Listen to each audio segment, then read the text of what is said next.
بسم اللہ الرحمن الرحیم. ناظرین السلام علیکم. آپ دیکھ رہے ہیں تلاش نیوز اور آج ہمارا پروگرام ہے سچ کی تلاش. سچ کی تلاش کے سفر میں میرے ساتھ میرے ساتھی اینکر پرسن سینئر صحافی نثار چودھری صاحب. ان سے ہم گفتگو کریں گے. موضوعات کافی سارے ہیں.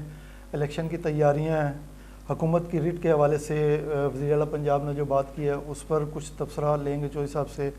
اعجاز الحق کی شمولیت ہے پاکستان تحریک انصاف میں, اس پہ کچھ بات کریں گے. اور اس کے علاوہ پیٹرول جو 50 روپے سستا کیا ہے حکومت نے, اور جو آٹا دے رہی ہے گورنمنٹ فری آف کاسٹ, مفت آٹا جو ہے, اس پہ بات کریں گے. پہلے میں چودھری صاحب کا شکریہ ادا کرتا ہوں. چودھری صاحب بہت شکریہ, آپ ہمارے ساتھ آئے. سب سے پہلے چودھری صاحب میں چاہوں گا آپ وزیر اعلیٰ پنجاب کا جو ایک پریس کانفرنس ہے یا میڈیا ٹاک ہے وہ آپ نے بھی سنی ہوگی.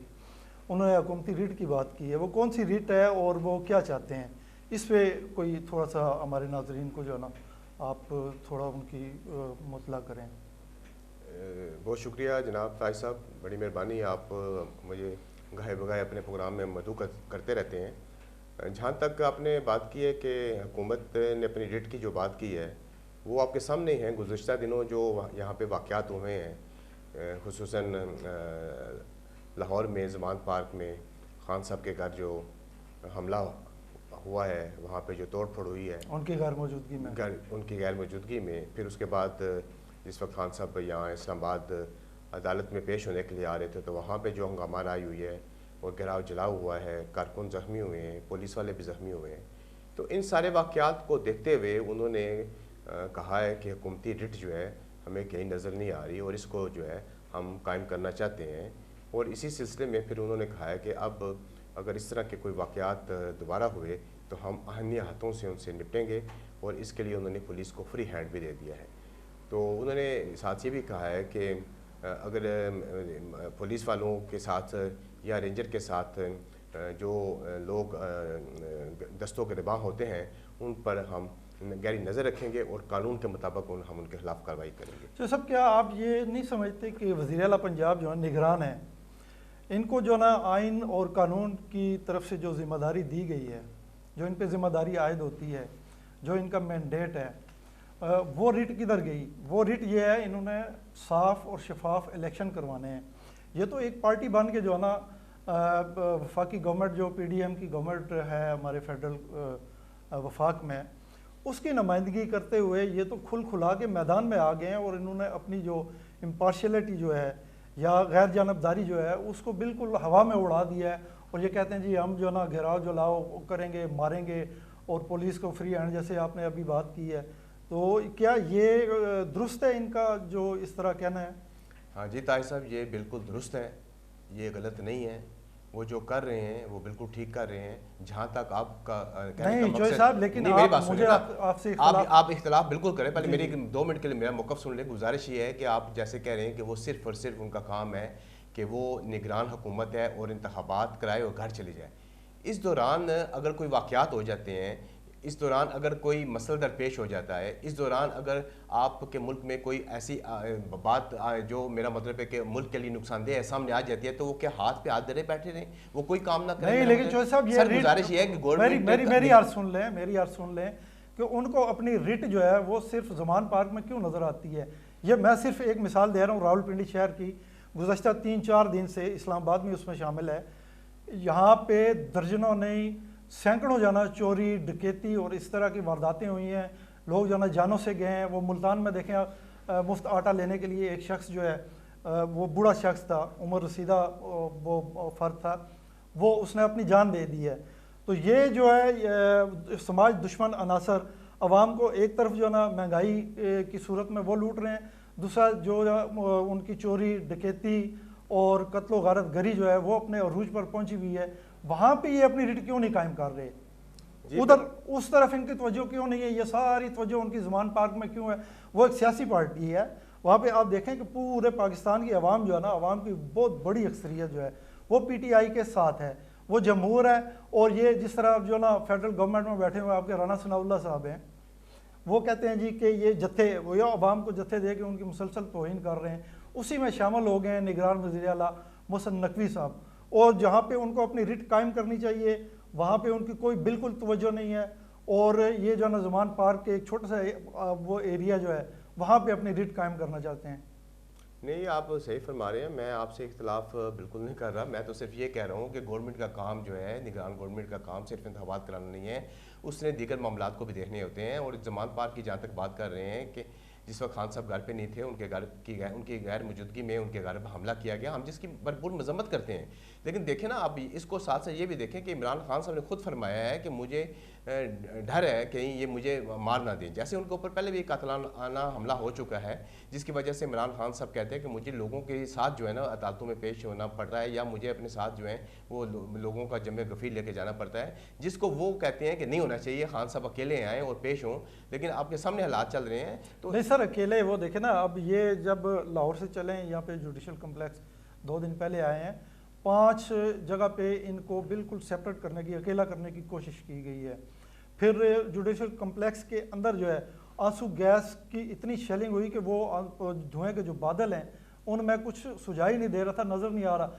پھر وہ ایک اس کے ساتھ اتنی اونچی بلڈنگ، وہاں سے پتھراؤ شروع ہو گیا، اور عمران خان صاحب نے یہ کہا، بالکل درست کہا ہے کہ وہ اگر گاڑی سے باہر نکل آتے تو ان پہ خدا نہ خواستہ کوئی اس طرح کا حملہ ہو سکتا تھا۔ یہ سر تاج صاحب آپ کی بات بالکل درست ہے کہ خان صاحب کو خدشہ لاحق ہے کہ مجھے یہ جان سے مار ڈالیں گے، اور اسپیشلی جس وقت اگر ان کو گرفتار کر کے جیل میں ڈالا گیا تو پھر ان کے لیے، حکومت کے لیے مارنا کوئی مشکل کام نہیں ہے۔ اور آپ کے سامنے اس ملک میں آپ دیکھیں نا، ذوالفقار بھٹو صاحب کو آپ نے جیل میں رکھا، آپ نے ان کو پھانسی دے دی، بے نظیر بھٹو کو آپ نے سریعام لیاقت باغ میں گولی سے اڑا دیا، لیاقت علی خان کو آپ نے سریعام گولی سے مار کر اڑا دیا۔ ہمارے ملک میں، پاکستان میں کسی کو مارنا مشکل کام نہیں ہے، بہت آسان کام ہے۔ خان صاحب کو کا ڈر اپنی جگہ پہ بالکل لحاق جو ہے ان کو خطرات لاحق ہیں، وہ بالکل ٹھیک ہے، ہمیں اس سے بالکل اختلاف نہیں کر رہا، لیکن میرا کہنے کا مقصد یہ ہے کہ یہ سارے معاملات جو ہیں اس کا صرف ایک حل ہے، وہ حل یہ ہے کہ آپ آپس میں بیٹھ کے کوئی بات چیت کا راستہ نکالا جائے، بجائے اس کے کہ آپ روزانہ ایک دوسرے کا دست و گریباں پکڑتے رہیں اور حالات جو ہیں دن بدن خراب ہوتے جائیں۔ آپ خود اس کی صرف ایک وجہ چوہی صاحب دیکھیں، حکومت جو ہے نا اس کو پتہ ہے کہ اگر الیکشن ہوئے تو ہم نے ہار جانا ہے، گیم ہمارے ہاتھ سے نکل جائے گی۔ تو سر تاج صاحب انٹرنیشنل میڈیا آپ دیکھیں پورے یورپ میں اور یہ عرب ممالک، پوری دنیا میں جو بھی آپ اخبار اٹھائیں یا ان کے چینل جو ہے نا دیکھیں، وہاں پہ پاکستان کی یہ جو معاملات ہیں ان پر بریکنگ سٹوریز کے طور پہ جو ہے نا ان کو چلایا جا رہا ہے، لیکن ہمارے حکمرانوں کو عقل نہیں آ رہی، اس کے باوجود کہ 1971 میں ایسے ہی حالات تھے، انہی حالات کی وجہ سے ہم اپنا ایک جو نا حصہ وہ کھو بیٹھے ہیں، اور باقی جو بچا کھچا پاکستان ہے، قدرت نے بے پناہ وسائل دیے ہیں، ان کو کام میں لانے کے بجائے، عوام کے مسائل حل کرنے کی بجائے یہ اس طرح کی جو ہے نا جمہوریت کو کچلنے اور جمہوریت کو جو ہے نا سڑکوں پہ گھسیٹنا۔ میں آپ کو بتاؤں، وہ جو شہباز شریف صاحب نے ایک اعلان کیا تھا، کہا تھا جی کہ زرداری کو اگر سڑکوں پہ نہ گھسیٹا تو میرا نام شہباز شریف نہیں۔ انہوں نے حقیقتاً یہ جو نگران حکومت ہے پنجاب کی، اس کے ذریعے زرداری صاحب کو تو نہیں گھسیٹ سکے، لیکن جمہوریت اور جمہور کو جو ہے نا آپ دیکھیں، آپ اتفاق کریں گے مجھ سے کہ انہوں نے لاہور کی سڑکوں پر ان کو گھسیٹا ہے۔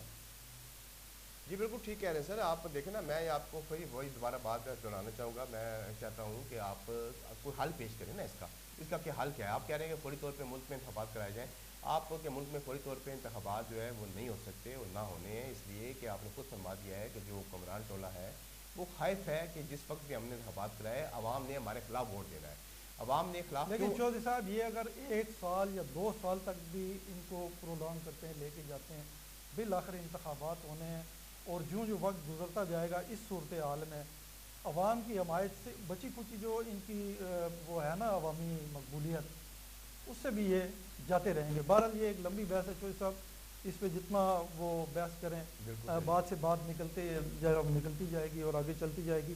اچھا چوہی صاحب، اعجاز الحق صاحب نے جو نا وہ اپنے ساتھیوں سمیت پاکستان تحریک انصاف میں شمولیت اختیار کر لی ہے، اس پہ آپ کا کیا موقف ہے؟ آپ کیا اس پہ رائے رکھتے ہیں اپنی؟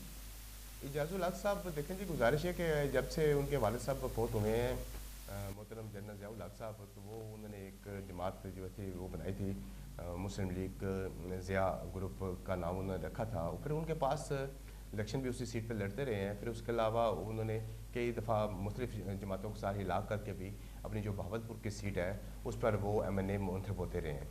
ابھی بھی وہ اعجاز الحق صاحب میں سمجھتا ہوں وہ اکیلے ہیں اور اکیلی سیٹ انہوں نے تحریک انصاف سے ڈیمانڈ کی ہے خان صاحب کے مجھے وہ سیٹ. لیکن ان کا ایک وزن تو ہے نا چوہی صاحب, وزن میرا مطلب آپ کر کے سیاسی وزن, آپ وزن کر کے ان کا کل میرے حساب سے تو ان کا کوئی وزن نہیں ہے ان کا. اچھا, ان کی جو پاکستان تحریک انصاف میں شمولیت ہے اس پر کافی جو نا لوگوں نے خاص طور پہ نون لیگ کی طرف سے کافی اعتراضات اٹھائے گئے ہیں. نون لیگ کی لیڈرشپ جو ہے وہ ان کو ضیاء الحق کی باقیات جو ہے وہ پاکستان تحریک انصاف میں شامل ہو گئی اور اس طرح کی کچھ باتیں کر سر لوگ تو باتیں کرتے رہتے ہیں نا. گزارش یہ ہے کہ ضیاء الحق کی باقیات بھی آپ کے سامنے ہیں, وہ کون لوگ تھے اور یہ ضیاء الحق کا بیٹا ہے اور یہ آج اگر تحریک انصاف میں شامل ہو گئے تو میں سمجھتا ہوں کہ اعجاز الحق صاحب کے تحریک انصاف میں شامل ہونے سے نہ تو تحریک انصاف پہ کوئی فرق پڑے گا. تحریک انصاف کی پاپولیرٹی جو ہے وہ آلریڈی آپ کے سامنے پتہ ہی آپ کو وہ کتنی پاپولر جماعت ہے. البتہ انہوں نے اپنی ایک سیٹ جو ہے وہ حاصل کرنے کے لیے عمران خان حاصل کرنی ہے. اچھا اس پہ جو ہے نا آپ یہ جو اعتراض کر رہے ہیں نا ان کے لیے جواب بنتا ہے. آپ دیکھیں کہ جنرل ضیاء الحق نے نواز شریف اور یہ نون لیگ جو ہے یہ ان کی سیاسی نرسری میں پلی بڑھی ہے اور اس دوران انہوں نے اعجاز الحق یا اپنی کسی اولاد کو بھی, دوسرے انوار الحق ان کے بیٹے ہیں ڈاکٹر انوار الحق, ان کو اپنے پاس نہیں پھٹکنے دیا. سیاسی حوالے سے میں بات کر رہا ہوں. تو سیاسی اولاد تو یہ ہوئے نا نواز شریف جو نون لیگ پوری ایسی, یہ وہ نون لیگ ہے جو اس وقت اپنے اس سیاسی جو نا باپ یا سیاسی کیا کہنا چاہیے پنڈت, ان کی قبر کا راستہ تک بھول گئے ہیں. اور اب وہ اعجاز الحق کو کہتے ہیں جی یہ ان کی باقیات تو آپ ہیں, سیاسی اولاد تو آپ ہیں, ان کی سیاسی تربیت ساری ضیاء الحق نے آپ کی تھی. اسی کے تحت جو ہے نا ضیاء الحق نے کہا تھا جی کہ جب حالات موافق ہوں گے تو الیکشن کروا دیں گے. یہ انہی کی لائن پہ چلتے ہوئے آپ کہتے ہیں جی حالات موافق نہیں ہیں تو جب موافق ہوں گے تو اس کے لیے جو نا ہم الیکشن کروا دیں گے. بہرحال یہ ایک تھا. اس کے علاوہ جو سب جو نا مریم نواز ایک تسلسل کے ساتھ جو ہے نا میڈیا پہ آ کے وہ کہہ رہی ہیں جی کہ ہم نے لیول پلینگ فیلڈ جو ہے ہمیں دی جائے, اس کے بعد الیکشن ہوں گے.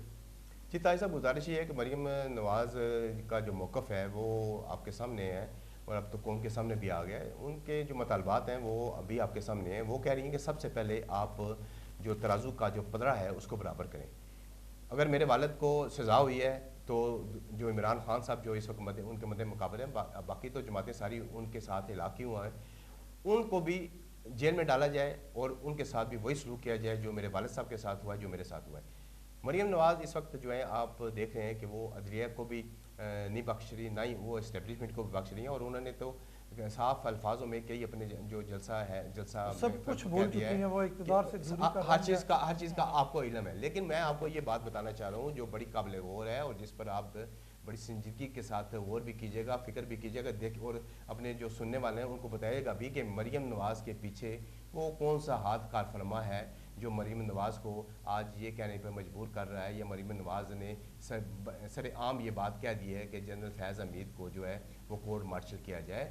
مریم نواز کے پاس سے ایسا کوئی اختیار نہیں ہے کہ وہ یہ مطالبہ کرتی کورٹ مارشل کا. یہ مریم نواز سے بات کلوائی جا رہی ہے جس کو آپ لوگوں کو بات سمجھ نہیں آ رہی ہے. اس وقت اسٹیبلشمنٹ نہیں, کون کلوا رہا ہے سر, آپ کو میرا مطلب ہے کہ اب اس بات کا تو ہر کسی کو علم ہے کہ کون کلوا رہا ہے عدلیہ کے اوپر اور اسٹیبلشمنٹ کے اوپر جس طریقے سے. نہیں, لیکن جب ایک ہم دیکھ رہے تھے سوشل میڈیا پہ چل رہا ہے, کچھ ٹی وی چینلز ہیں ان پہ مریم نواز سے جب کہا گیا جی کہ آپ جنرل فیض حمید اور باجوہ ان کے حوالے سے ان کے کورٹ مارشل کریں گی آپ جب اقتدار میں آئیں گی, وہاں پہ وہ بالکل چپ ایسے. اور سر آپ منصور خان کے پروگرام کی بات کر رہی ہیں, انہوں نے خاموشی اختیار کر لی ہے, لیکن آپ نے سرگوتا کا جلسہ شاید آپ کو یاد نہیں ہے جہاں پہ انہوں نے پکچر لگا کے فیض حمید کی اور دوسری طرف ثاقب نثار کی تصویریں لگا کر انہوں نے وہی مطالبہ کیا تھا کہ اس کو جو ہے فیض حمید کا کورٹ مارشل کیا جائے. فیض حمید کا کورٹ مارشل کا مطالبہ جو ہے وہ میں سمجھتا ہوں کہ ان کے سراسر غلط ہے. یہ مطالبہ وہ نہ کر سکتی ہیں, نہ ان کو اختیار ہے کہ وہ کریں. یہ فوج کا انٹرنل معاملہ ہے, یہ فوج خود دیکھ لے گی کہ ہمیں اس میں کیا کرنا چاہیے. لیکن مریم نواز کو جس وقت جو ہے پیچھے کوئی سی ایسی شخصیت کی آشیرواد حاصل ہے جس کی وجہ سے وہ اتنے زور سے اور طاقت کے ساتھ جو ہے نا وہ بول رہی ہیں. بالکل صحیح ہے. لیول پلینگ فیلڈ کی بات ہو رہی تھی, تو لیول پلینگ فیلڈ جو ہے اس میں پھر نہیں, وہ لیول پلینگ فیلڈ میں دیکھیں نا Imran Khan level playing field میں تو انہوں نے دیکھنا کیا دیا نا کہ پہلے آپ میرے والد کے ساتھ ہونے والی زیادتی کا ازالہ کریں پھر الیکشن کی بات کریں. سر وہ زیادتی کا ازالہ کیسے کریں؟ عمران خان نے کوئی وہ کام نہیں کیے جو نواز شریف صاحب نے کیے ہیں. ایون فیلڈ اور پتہ نہیں کیا کہاں پہ جو نا یہ کہہ رہی تھی میری پاکستان میں تو کیا باہر تو کیا پاکستان میں بھی کوئی پراپرٹی نہیں ہے. اب ان کی وہاں پہ پراپرٹی نکل آئی ہیں. اسی طرح ان کے جتنی دولت لے کے وہاں پہ گئے ہیں, بڑے بڑے محل اور پتہ نہیں کیا کیا, سعودی عرب میں ان کا کاروبار, انڈیا کے ساتھ ان کے جو نا وہاں پہ کاروبار ہیں. تو یہ لیول پلینگ فیلڈ کی بات کرتی ہیں, اور اس میں ان کو یہ پتہ ہی نہیں ہے کہ عمران خان ان کاموں میں ملوث نہیں ہے, اس پر وہ الزامات نہیں ہیں جو نواز شریف صاحب پر الزامات تھے. اس وقت بھی آپ دیکھیے عالمی میڈیا, انٹرنیشنل میڈیا جو ہے اس پہ مختلف جو ہے نا حوالوں سے خبریں چل رہی ہیں ان کی کرپشن کے حوالے سے. بہرحال یہ بھی ایک لمبی بحث ہے. چوہی صاحب, پیٹرول جو ہے وہ 50 روپے پر لیٹر, اور وہ بھی ایک مخصوص طبقے کے لیے, یعنی کہ موٹر سائیکل اور 800 cc سے کم گاڑیاں جو ہیں ان کے لیے سستا کیا جا رہا ہے. ابھی تک ملا نہیں ہے, اعلان ہو رہا ہے پچھلے 4-5 دن سے, لیکن اس کا عملی جو ہے نا ابھی تک وہ کچھ نہیں ہے. اس پہ آپ کیا کہیں گے؟ جی طاہر صاحب, گزارش یہ ہے کہ وزیر پیٹرولیم مصدق ملک صاحب نے یہ اس کی اناؤنسمنٹ کل کی ہے کہ ہم پیٹرول جو ہے نا وہ 50 روپیہ نہیں 100 روپیہ لیٹر جو ہے نا وہ سستا کر رہے ہیں, اور 6 ہفتوں کے اندر اندر اس کے اوپر جو ہے نا عمل درآمد ہوگا. اس میں وہ موٹر سائیکل کو اور جو 800 cc گاڑیاں ہیں انہوں نے کہا ہے کہ ہم ان کو جو ہے نا پیٹرول جو ہے وہ 100 روپیہ کم ریٹ پر دیں گے, اور یہی 100 روپیہ جو ہے ہم جو ہے امیر لوگوں سے جن کی گاڑیاں 800 cc سے زیادہ ہیں ان سے وصول کریں گے. مثال کے طور پہ اگر اس وقت پیٹرول کی قیمت آپ کے ملک میں 300 روپیہ ہے تو 200 روپیہ لیٹر پیٹرول جو ہے وہ دیں گے بائک والوں کو, اور 800 cc گاڑیوں والوں کو جو جن کے پاس گاڑیاں چھوٹی گاڑیاں 800 cc سے کم گاڑیاں ان کو, اور جن کے پاس 1300 cc گاڑیاں یا 1500 cc گاڑیاں یا 1600 cc گاڑیاں یا سے بھی بڑی ہیں 2300 cc گاڑیاں, ان کو پیٹرول ملے گا 400 روپے لیٹر. ٹھیک ہے جی سر, یہ دیکھیں نا انہوں نے صاف واضح الفاظ میں تفصیل انہوں نے کوئی نہیں بتائی, یہ تفصیل میں بتا رہا ہوں, یہ بندہ ناچیز آپ کو بتا رہا ہے. اور یہ آپ سر گزار میں سن لینا, ازوم میں نے سر جی ازوم میں نے نہیں کیا, میں آپ کو انہوں نے خود کہا ہے کہ ہم 2 پاکستان بنا رہے ہیں, ایک ہم بنا رہے ہیں غریب کا پاکستان اور ایک بنا رہے ہیں ہم امیر کا پاکستان. ہم امیر سے لے کے غریب کو دیں گے اور غریب کو امیر سے لے کے غریب کو دیں گے, اور غریب کو جو ہے نا وہ ریلیف فراہم کر رہے ہیں. اور میں سمجھتا ہوں کہ میں آپ کی بات کاٹ رہا ہوں, ہمارے پاس ٹائم اتنا نہیں ہوتا. یہ پیٹرول جو ہے نا, میں اپنی مثال دے رہا ہوں آپ کو. میرے پاس موٹر سائیکل ہے بالفرض, اس میں 500 روپے کا پیٹرول ڈلواتا ہوں, وہ 10 سے 15 دن تک چلتا ہے.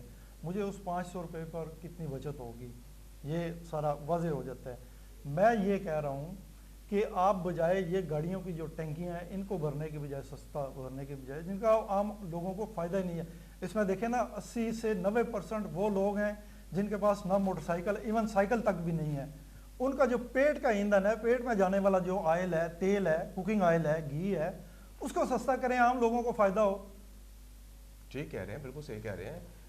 میں بتایا نا, جیسے ہی بات بڑی لمبی ہو جائے گی. ابھی آپ نے اور بھی کافی سارے موضوع آپ نے رکھے ہوئے ہیں, انتخابی مہم کے سلسلے میں بھی کچھ چیزیں آپ نے تیار رکھی ہوئی ہیں. میں صرف آخری بات یہ کروں گا کہ یہ مصدق ملک صاحب جو اپنے آپ کو بڑا دانشور, بڑا سمجھدار اور سمجھتے ہیں کہ وہ بڑے جاندیدہ آدمی ہیں, میرے حوالے سے تو میں سمجھتا ہوں کہ یہ انہوں نے ایک بڑی جو ہے کہ جو بات کی ہے کہ 2 طرح کا پاکستان بنا دیا ہے, بڑی فضول سی بات ہے. فضول بات یہ کوئی اس میں لوگوں کو نہ تو فائدہ ہونے والا ہے, یہ بالکل آپ نے لوگوں کو بلکہ لڑانے والی بات ہے. اور آج میں آپ کو ایک دھیلے کا کسی کو فائدہ نہیں ہوگا. آپ کو مزید تفصیل بتانے لگا تھا, مجھے آپ نے روک دیا ہے کہ وہ جو روزانہ کی بنیاد پہ آپ کو اگر کوئی بائک والا جاتا ہے, وہ کہتا ہے کہ مجھے اس پہ پیٹرول ڈال دیں, میری ٹینکی فل کر دیں, تو وہ ایسا ممکن نہیں ہے.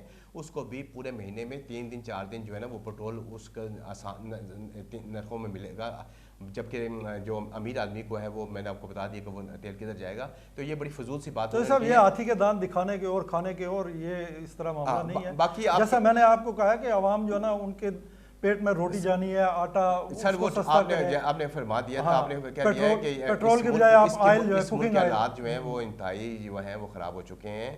معیشت آپ کی گر چکی ہے, مہنگائی کا بہت جو ہے طوفان ہے. اور اس وقت جو آپ کے پنجاب میں جو ہے انتخابی مہم جو ہے وہ زوروں شوروں سے چل رہی ہے, لوگ اس کے لیے چل رہی ہے. لیکن اس سے یہ ایک جو ہے نا آپ دیکھیں, سستا آٹا نہیں بلکہ یہ فری کوئی دینے کا انہوں نے اعلان کیا, مفت آٹا تھے نا سر, مفت آٹا دے رہے ہیں. اس کی چوہے صاحب یقین جانے کہ وہ جو گندم ہے وہ دیکھنے کے قابل, جانوروں کو بھی نہیں کھلائی جا سکتی, جو پیس کے یہ مفت آٹے کے چکر میں لوگوں کو کھلائیں گے. سر جی گزارش یہ ہے کہ میں آپ کو بتاؤں نا, انہوں نے بڑا ایک میکنزم انہوں نے تیار کیا تھا کہ ہم یہ مفت آٹا کس سے کیسے تقسیم کریں گے تاکہ بآسانی لوگوں کو پہنچ سکے. لیکن میں سمجھتا ہوں کہ ایک جو سفید پوش آدمی ہے وہ اپنے آپ کو لائن میں کیسے لگا سکتا ہے، وہ بڑا مشکل ہے، لیکن غریب آدمی لائن میں لگے ہوئے ہیں اور صرف مفت آٹے کے چکر میں اس وقت آپ کے ملک میں 3-4 جو افراد ہیں وہ ہلاک ہو چکے ہیں، اور اللہ خیر کرے آگے کیا ہوتا ہے دیکھتے ہیں اس بارے میں۔ تو باقی لیکن جو سب وہ آٹا کھانے کے قابل بھی نہیں ہے، ٹھیک اس ہے، کی گندم آپ دیکھیں اس میں وہ فنگس پھپھوندی لگی ہوئی ہے، اور وہ دانے سارے ٹوٹے ہوئے دانے جو سوشل میڈیا پہ دکھایا جا رہا ہے، سندھ سے وہ کوئی لا کے اس کو پیس کے جو نا یہ مفت تقسیم کریں گے، اور یہ لوگوں کی صحت اور یہ پتہ نہیں کیا ہو رہا ہے۔ بہرحال چوہی صاحب اس کے ساتھ ساتھ الیکشن کی تیاریاں بھی ہو رہی ہیں، اور الیکشن کی تیاریوں کے حوالے سے اور خان کی جو کپتان کی جو وہ ہے سیکیورٹی، اس حوالے سے ہمارے حلقہ پی پی 121 سے امیدوار ہیں پاکستان تحریک انصاف کے خالد نواز صدرائچ۔ یہ لاہور ہو، اسلام آباد ہو، یا ان شہروں کے درمیان کسی بھی جگہ پر عمران خان کا کوئی جلسہ جلوس شروع سے لے کے اب تک، ایون یہ جوڈیشل کمپلیکس جب آئے ہیں تو یہ ہراول دستے کے طور پہ فرنٹ لائنوں میں جو ہے نا خالد نواز صدرائچ اپنے جو حلقے کے جو ان کے کارکن ہیں ان کے ساتھ نظر آئے ہیں۔ بالکل صحیح۔ اور اس کے ساتھ ساتھ وہ اپنے حلقے میں بھرپور طریقے سے انتخابی جو تیاری ہے وہ بھی کر رہے ہیں، اور مختلف علاقوں میں مختلف چکوک میں جا کے وہ جلسے جلوس اور لوگوں میں جو نا ڈور ٹو ڈور دکانداروں میں گھروں دکانداروں کے پاس جا کے گھروں میں جو نا اپنے وہ منشور تقسیم کر رہے ہیں۔